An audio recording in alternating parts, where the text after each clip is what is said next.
Welcome to the Flower Essence Podcast, and join us on an exploration of the healing wisdom of flowers. With combined decades of experience in the study and practice of flower essence therapy, I, Kathleen Aspens, and co-host Rochana Feld guide you to reconnect to nature with these potent vibrational remedies.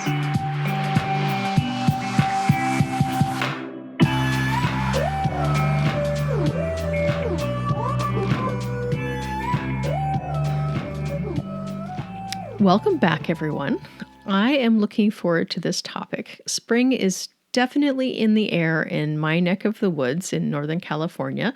We're having a very early spring, and all of the energies are rising very strongly, even though it really is quite early in the spring and we could still definitely have a lot of frost. But there's been sunny days and spring-like weather, and all the birds are going bonkers, and all the animals are thinking it's time to go, go, go. Spring energy rises really strongly in the body, and spring is affiliated with the liver. And one of the energies and emotions that's attached to this is anger.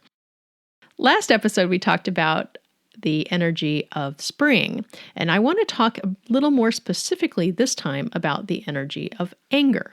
And anger is the emotion affiliated with the liver, which is the organ system associated with the spring. So anger is a tricky topic, and I think there's a lot of ground that we can cover with this. And shall we just dive in, Rochana? Yes, we should dive in. Cool. And yeah, it is over 80 degrees in some parts of the county today. We're recording, March 3rd? I mean, it's just unheard of, these temperatures. So it's interesting that we're talking about this because heat is a big part of anger and liver imbalance, as you're going to talk more about, and then spring is automatically the time that our liver and our organs want to, the energy is increasing so they can do more detoxification. And so this is really odd that we're having this weather and what's happening. And I wonder if that could potentially increase anger and the tendency for anger at this time of year. What do you think about that? I think that that's probably the case, and I've certainly seen that and experienced that. The energies right now are really intense, sort of in the grander cosmic sense of what's going on in the world right now. And a lot of people are feeling a lot of pressure and tension. And then we have this spring energy rising. And so you combine these energies and elements together, and it can definitely create a bit of a pressure cooker for a lot of people. So I certainly think that that energy of anger emerging, and it's starting to hit some things that we've kind of got stuck. So the liver chi starts pushing upwards in the same way that the sprouts and sprigs start popping up, and you see that energy of the bulbs coming up above the ground, and they're pushing and reaching into the sunlight. And that same energy rises in our bodies as well. So we have to recognize that if there's a rock on top of your energy, if there's something there holding it down, that force underneath is going to come up really strongly and push against it. And we're going to feel frustrated and stuck and cranky if that energy isn't allowed to flow. So this is where we start to see the effects of anger when it's just that energy gets stuck. I'd love to just start with a discussion of anger, because anger is such a, everybody hates on anger. It's a negative emotion. So therefore it's bad, right? I mean, obviously. And if you're a good person, then you don't have bad emotions, right? So I think that we really have an issue with anger, and especially as women, we're not really allowed to show any anger. We're not allowed to express any anger. And just culturally, we see anger as being a really bad, negative, destructive force, when in its own self, it's not at all a bad or destructive force. I think that when I talk to clients about this topic, I really bring up the work of Carla McLaren because she's done such a beautiful job of talking about the emotions as, all being useful and all having valid information for you. And the energy of anger she describes as being your righteous protector. And anytime you feel anger, it's probably because there was a boundary violation of some sort. So if you really dig into every time you feel anger, you'll realize, it's because something happened and I got stomped on, or somebody did something that was a violation of some sort.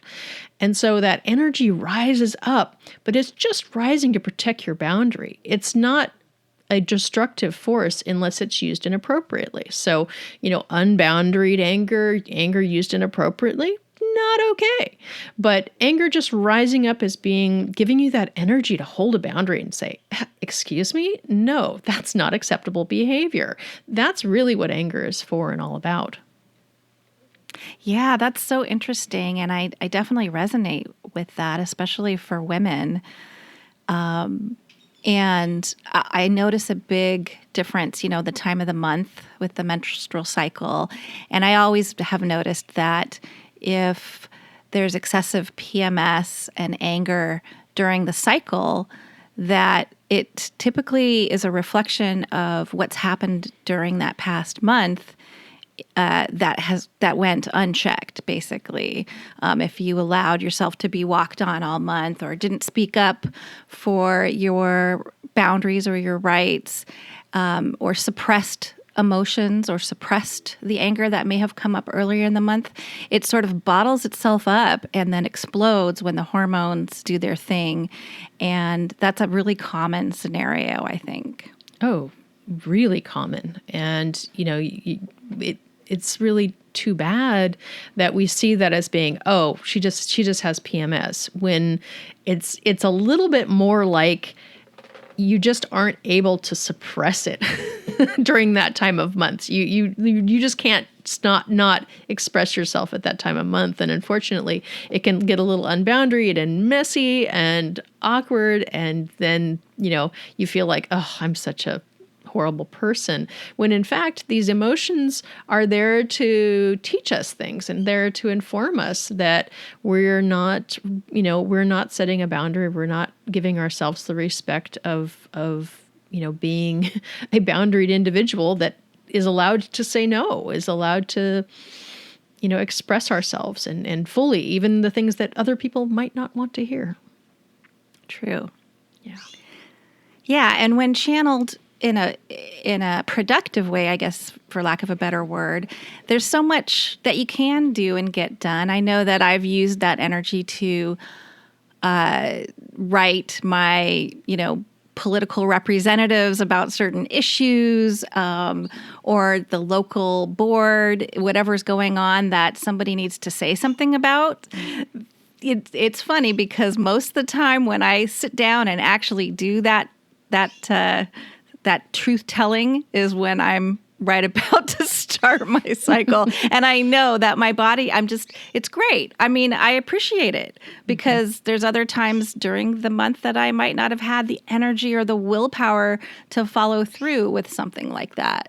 And so I think that it absolutely has its benefits as long as we don't get hung up on this thought that it's, like you said, it's bad to be angry, or we don't get into a circular anger spiral that we can't get out of. So this is where we haven't been paying attention to ourselves. We haven't been conscious of what's been happening with our emotions.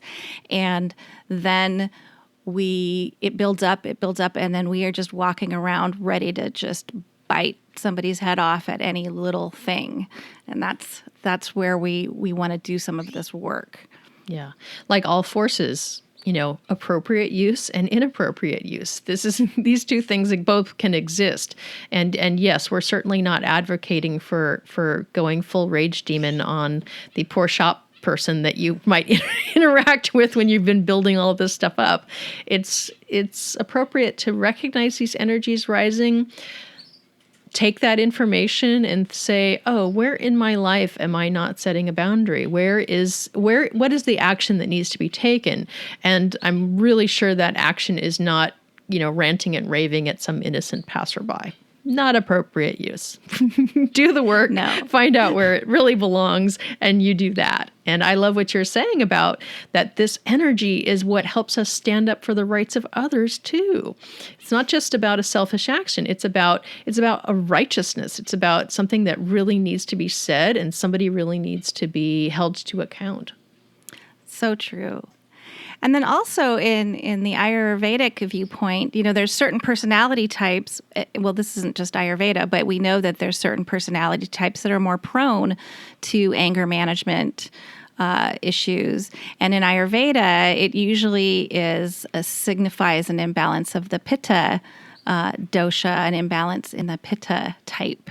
And so Ayurveda looks to treating these imbalances. So again, not trying to suppress or, pretend that anger is not something we should have, but to appropriately deal with it. In a big part of Ayurveda is not just your physical, for example, digestion, but your mental digestion. And then when you're cycling in these negative emotions, it looks to be a cause of what they can consider mental indigestion. Oh, interesting. So, yeah, it is really interesting. And I think it's fascinating because the liver also deals with digestion. And so we want these cooling digestive herbs or flower essences to deal with the liver. And that crosses, both of these viewpoints. And then in Ayurveda, we also look at the calming flowers and gems for just promoting calm. And it's not just what you take into your body, but it's everything around you, what you see, what your eyes see every day. Are you watching a lot of violent movies, TVs, media, all of the things that can just keep that aggressive, inflamed energy in your consciousness? It's what you the sounds that you hear. It's the colors that you surround yourself with. It's every little part of our sensory experience as a human that impacts what we internalize, and then in turn, what comes back out of us as what we express. So flower essences, once again, are going to be a great way to be part of that sensory experience and part of how we can mentally digest and emotionally come to terms with what's happening, be aware of our own emotions and how we're reacting to things, and then impacting how they come back out of us in expression. That is really interesting as far as a perspective goes. And yeah, it's lifestyle. It's not treatment of a symptom. It's that your whole life maybe needs some evaluation or that tweaking maybe. And I like that concept about seeing what your inputs are, seeing what your lifestyle inputs are, and managing those. Because if you're in an environment that is constantly aggravating you and pushing your buttons and you have no functional boundaries, then how could you possibly come to terms with that? How could you possibly be, calm and fine about it? What you're going to end up doing is trying to repress it, down to nothing. And then you're going to get really depressed, because that's what happens when anger isn't allowed to do its job. When anger gets suppressed and repressed, is that the energy gets continually crammed down, and you start to feel apathetic and depressed. And, some people can think that that's calm, but it's really not. It's really a dense energy, and it's a hard way to live. So let's talk about some essences that can start to work with this. And I would definitely say, in the same way that I talk to clients about this topic, that we start really safely, because a lot of times my clients come to me and they, even to talk about anger is a really big deal because so many of us have had experiences in our lives, a parent who would blow up and would terrify the heck out of you as a kid, or be in an environment that was really unsafe because anger was thrown around and unboundaried and physically dangerous. So the energy of anger can be something that we are, sort of, it's like fire. We're taught that that's dangerous. Don't touch it. When in fact, it's a tool that should be used thoughtfully and mindfully and appropriately. So even just thinking about anger can be really triggering for some people. And we want to really respect that and appreciate that. And I always start just to see where somebody's at with that conversation of whether they're even ready to think about it yet. Not that we just throw some essences that are going to catalyze their anger, because that's really not going to be very pleasant or safe. Yeah. Yeah. So something like soul support, an essence any of these crisis type formulas are useful, but I like the soul support from the Alaskan essences for this because it really has that quality of sort of containment and safety and grounding. That would be my first thought. Do you have a rescue formula that you think is useful in this case? Yeah, no, I love soul support for that. And then I also like to start working with the calming essences right away. Want to start with maybe some Aquamarine. So that's starting with the calming energies, kind of getting things soothed and smoothed and helping them feel a sense of containment and safety around that. And then, holly is a good starting place to start releasing some of this pent-up emotion. Holly it's kind of a non-specific emotion releaser essence that Dr. Bach would recommend to apply that, offer that when you couldn't really tell what was going on. And a lot of times when someone shows up when they've got emotions all over the place and they're really maybe muddled and not clear and you're not really sure what's going on, then you can always start with holly and it can take off some of the layers and then you can see a little more clearly as to what's kind of going on underneath. One of the things that can happen with holly is it can catalyze feelings of anger or jealousy or something like that. You'll usually see that more in kids, like the little ones. They can maybe have a couple days where there'll be more temper tantrums, but it will clear. It will clear. But just recognize that sometimes that catalyzing that stuck emotion can cause a little bit of an outburst. Just to be aware. Yeah, I like Albizia for the calming of the overstimulated nervous system. That's potentially part of that. But another aspect of Albizia is it has this ability to unblock emotions that are stuck when they've generated anger or frustration or into depression. And it does so in such a gentle way. So I don't feel like it's a catalyst, but it's still in its own way moving those through the system and at the same time giving us this sort of relaxation with it. In Chinese medicine, the Albizia I think it has an affiliation with the heart. And so heat in the heart would cause upset and disruption. So I can see how the medicinal uses of that particular plant affiliate and work really nicely in with the flower essence use. Yeah, they call it a translation of the happiness herb or the herb of happiness or something like that, right? So it's used a lot in depressive states, the herb is. And I think the energetic way that it works is by that unblocking action. So I just love the herb and the flower essence and the tree and its beautiful pink flowers when they bloom. It's a really, really lovely plant ally. Yeah, it's a cool one. And one of the next steps from there would be when an anger situation has been held inward for so long, or unexpressed frustrations, or when a boundary just hasn't been set maybe for your whole life, it can start to go inward and become a sense of hostility or sort of non-directed aggression and frustration. And something like Willow is a good next step to start to get that to move. If you think about that energetic of a willow, they're bending. they're very flexible as a tree, and the quality of the essence really brings that in, where it helps us find a flexibility with it and a flow with our emotions, rather than having them stiff and tight and bottled and constrained. It gives us the opportunity to sort of flow and move with them. Absolutely. And I think Willow also, it's sort of a divining rod for finding where things are happening in your body or your subconscious.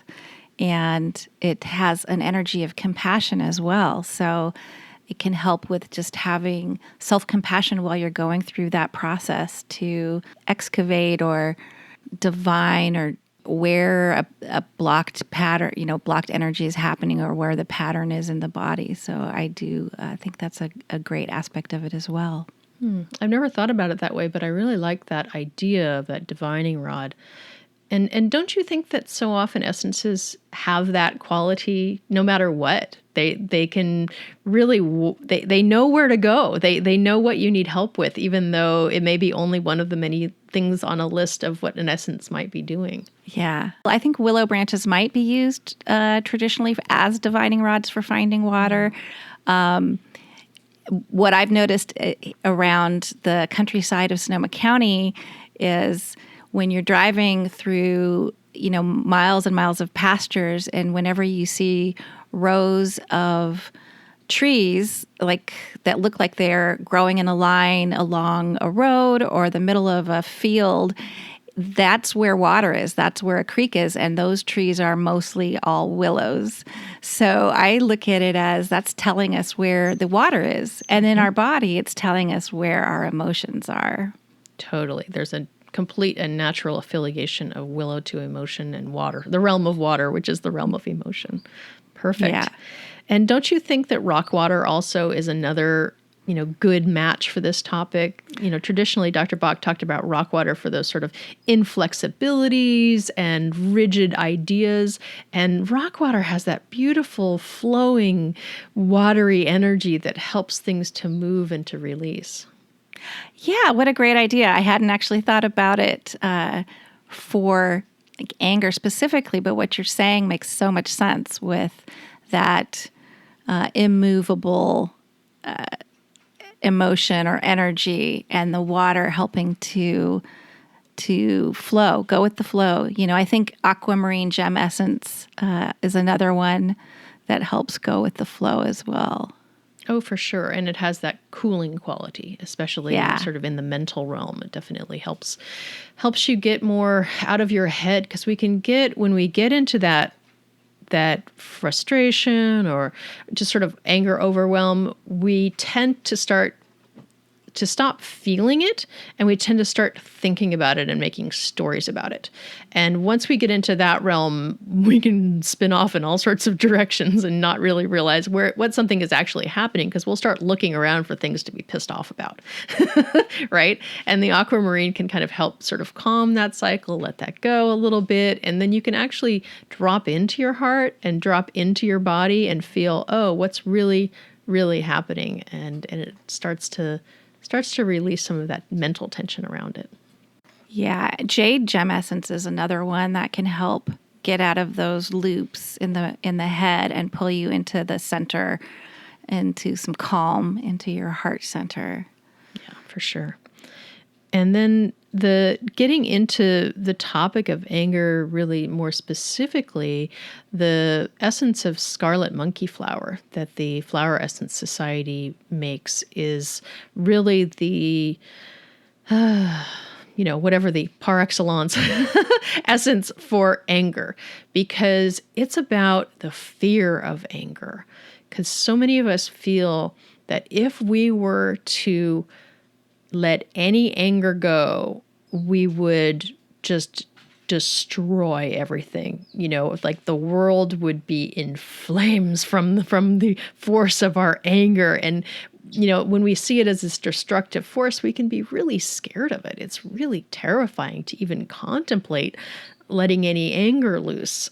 But starting to learn how to feel it a little bit and let it flow a little bit. And it doesn't mean you have to act on it. It just means you have to feel it and to recognize why I'm feeling it, what circumstances is emerging so that I need to feel this anger.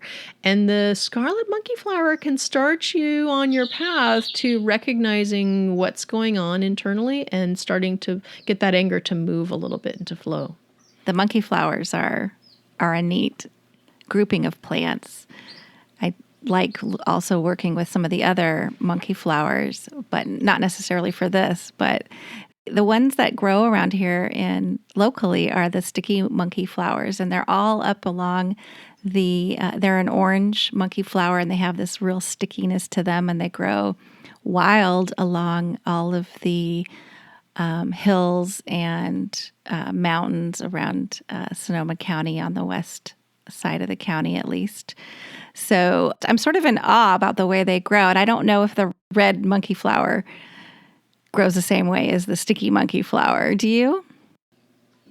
It's not one that I've ever met in the wild. I'm not sure which species they're using. And a lot of the monkey flowers can be really tricky to cultivate. Although, like you mentioned, the sticky is just kind of rampant on our hillsides. It's not rare at all.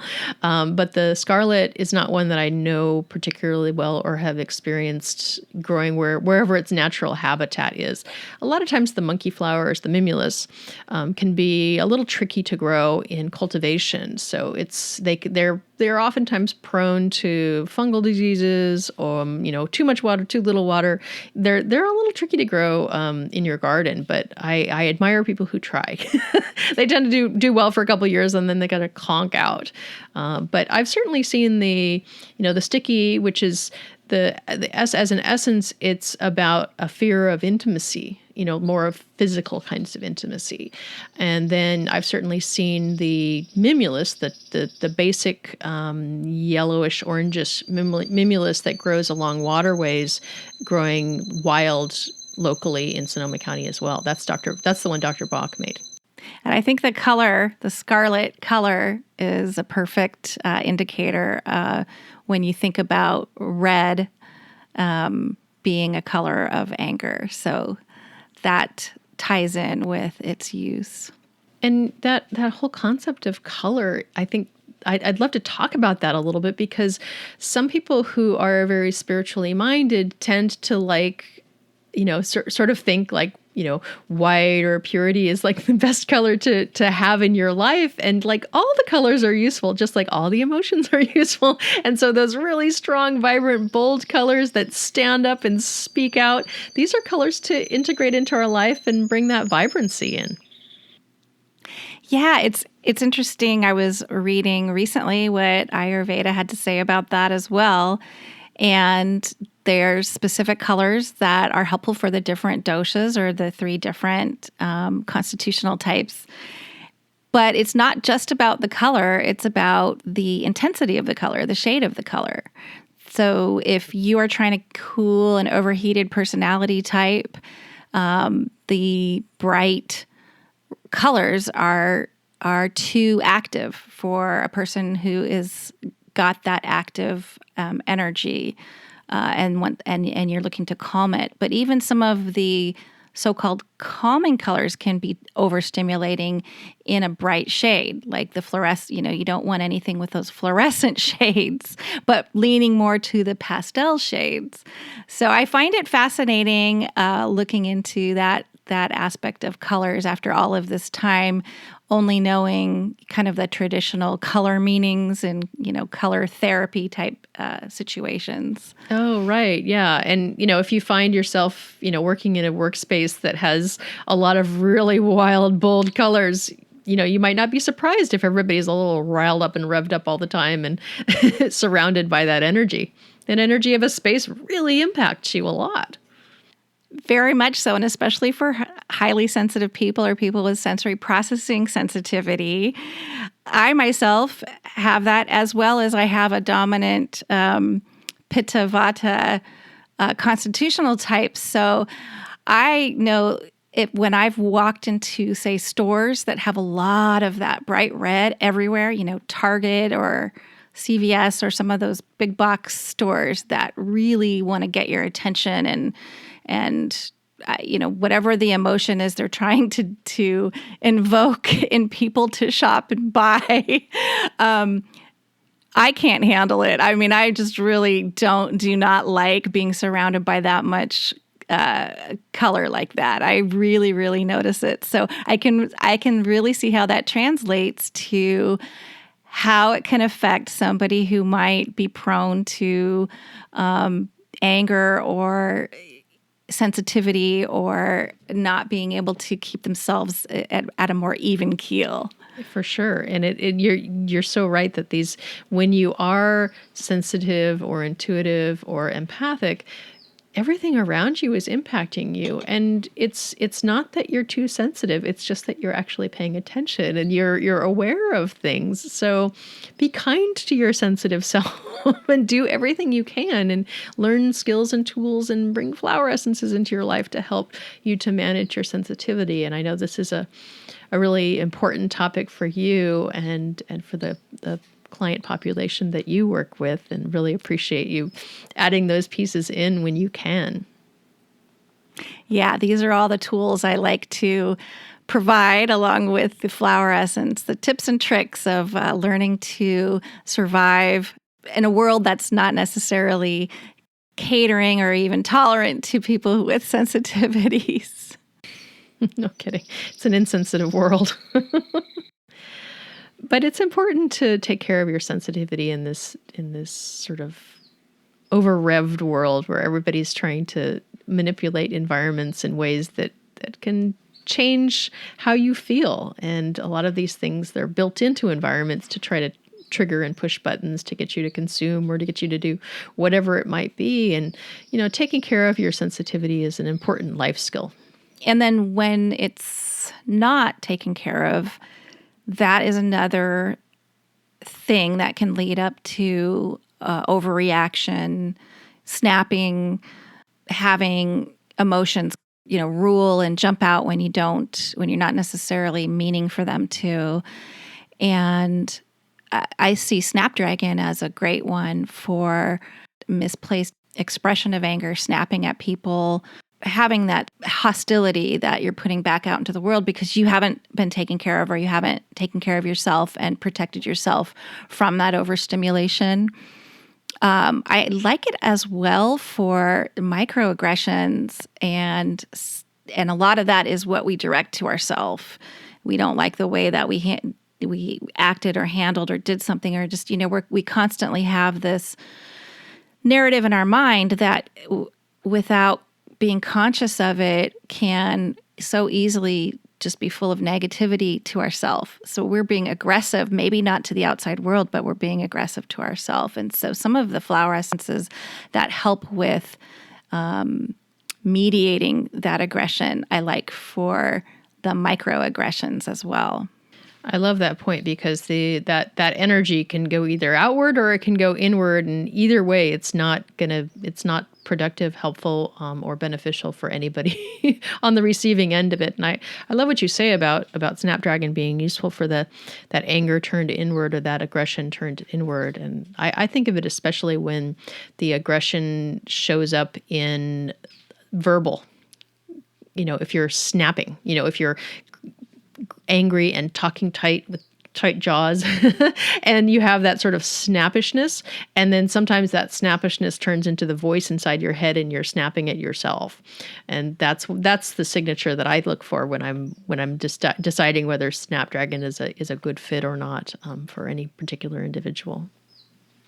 Yeah, I listen to people's language a lot. So if they are it's not necessarily in their head. They could be saying it out loud. I observe people a lot saying, "Oh, I left my, keys somewhere. Stupid, stupid, stupid," right. Or whatever that is that they're saying. I mean, they're being aggressive to themselves. They're abusing themselves, and we don't.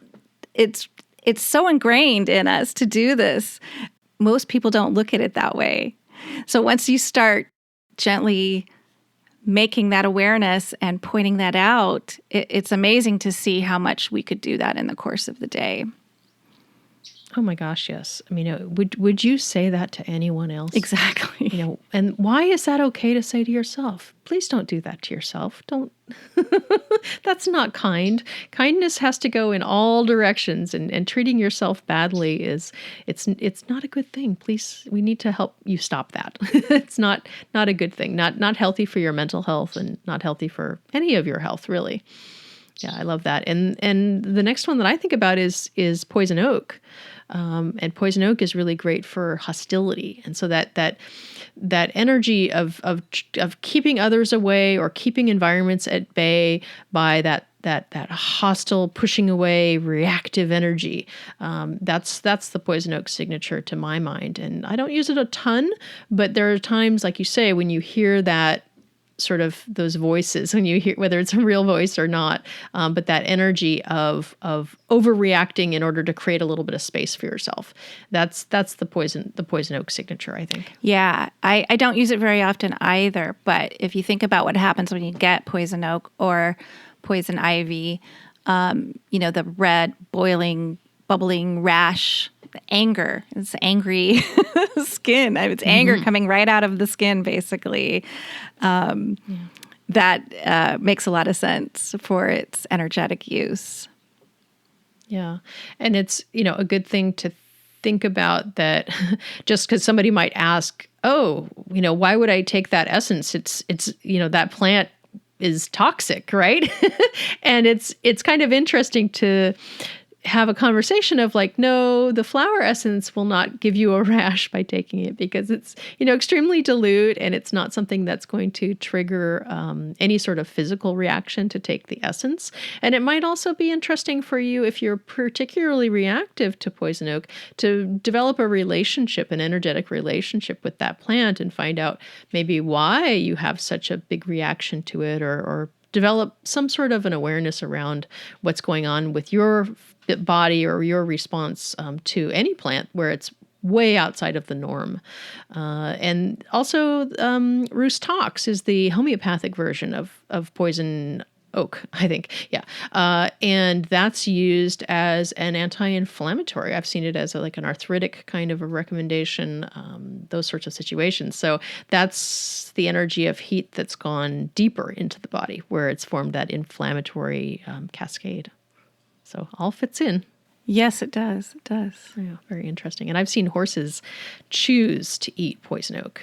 And it's the horses who have inflammatory conditions that I've watched them graze off of the tops, just the new growth, intentionally selecting that particular part of the plant. And in the springtime, those were the horses in the herd that I watched that were older or who had inflammatory conditions. So the animals recognize what's going to help them and help them feel better. Fascinating. It's pretty cool stuff. That is very cool. Yeah. So I think we've kind of come to a place of having covered kind of the bases. If you are recognizing that anger is something you want to work with, I say start slowly.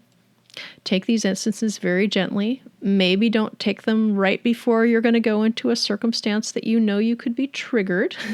Enlist some help. Maybe have a friend and tell them what you're working with and that you're looking to let some stuff go. And then that person can help watch you and make sure that you're not maybe taking on too much too quickly. It's not about purging an entire lifetime of anger in 1 week or less, because that would probably be a lot. So go gently, take lots of supportive essences, and, if it's a really big deal, enlist professional help, the support of a therapist and perhaps a flower essence practitioner or somebody else who can really be helpful. A lot of times, chronic anger situations have a traumatic underpinning, and working with trauma is a really big deal that you want to get some help with. It's not something you want to just decide that you're going to fix all by yourself in a very short period of time. Get some support. Yeah, absolutely. And we didn't even really go into some of the possible root causes very much. But, as you know, anger is a reflection of deeper things that are happening inside. And so it's a process. It's peeling back the layers of that onion. It's learning to be more conscious about what's triggering you. And, you can't really solve for the anger until you get a better idea of not just what's triggering you, but, where is that really coming from? Why is that triggering you? There's a lot that's deeper in there, and it would be very helpful to work with someone to help uncover that. Yeah, and baby steps. In baby steps. Take baby steps. This is a big, big thing. So, thank you so much for being part of this conversation, Ro. I've really enjoyed talking about anger. Everyone's favorite emotion with you, and to just open up the conversation about anger and the qualities of it and the gift of it, really, what it's telling us, what anger is sharing with us. So thank you all for joining us. We really appreciate you being part of our Flower Essence family, and we welcome conversation. We welcome hearing what your thoughts are on this. So feel free to respond on the social media channels and or get in touch through contract forms or whatnot. We'd really like to hear what you have to say. And some feedback. Really appreciate it. And if you know somebody who needs help on this topic, now you know how to share with them. You can help them learn a little bit more about it, share the podcast with them. And we really appreciate you sharing the podcast in general, because that's how this information gets out there and how more people get helped with these beautiful gifts of the flowers. Beautiful. Thanks, Kathleen. Thanks. Until next time. Bye-bye, everyone.